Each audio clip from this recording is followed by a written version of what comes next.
आज से लेकर 4 महीने तक भगवान विष्णु योग निद्रा में रहेंगे और ऐसा कहा जाता है कि इन 4 महीनों में सृष्टि को सावन में शिव जी, फिर श्री कृष्ण, फिर विघ्नहर्ता गणेश, दुर्गा माता, लक्ष्मी और कुबेर संभालेंगे। ऐसे में ये 4 महीने कब निकलेंगे पता ही नहीं चलेगा, क्योंकि सावन अब दूर नहीं है। 11 जुलाई से सावन का पावन पर्व शुरू हो रहा है। नमस्कार दोस्तों, मैं हूं आस्था तिवारी और आप देख रहे हैं सीजी भास्कर।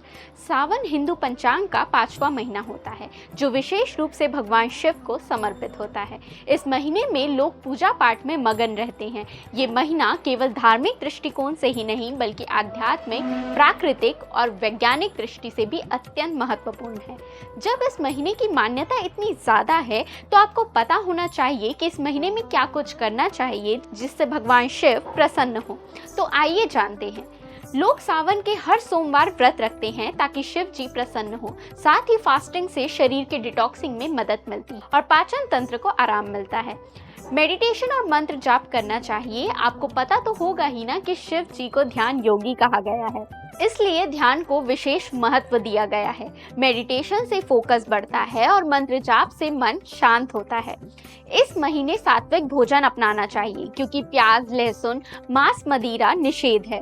इसी के साथ साइंटिफिक इम्पोर्टेंस भी है क्योंकि हाई फाइबर फूड और फ्रूट्स खाने से बॉडी को हेल्दी फूड मिलता है। सावन महीने में ज्यादा नहीं तो एक बार रुद्र अभिषेक जरूर करें। इससे भगवान आपकी मुराद सुनते हैं और अभिषेक करने से एकाग्रता और ध्यान बढ़ता है।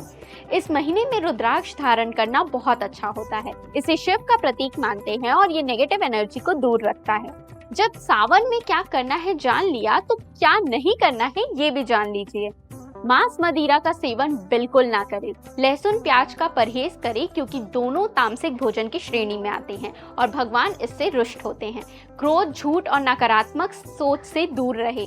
एक महीना ही नहीं बल्कि हमेशा दूर रहना चाहिए। इससे स्ट्रेस हार्मोन बढ़ता है और मेंटल पीस खत्म होने लगता है। सोमवार को भगवान शिव का दिन माना जाता है, जो ध्यान, उपवास और मानसिक शांति का दिन है। तो बाल और नाखून काटने जैसे कार्य शरीर सौंदर्य संबंधित और भौतिक माने जाते हैं, जो मन को बाहरी जगत की ओर ले जाते हैं। इसलिए सावन के सोमवार को ये नहीं करना चाहिए।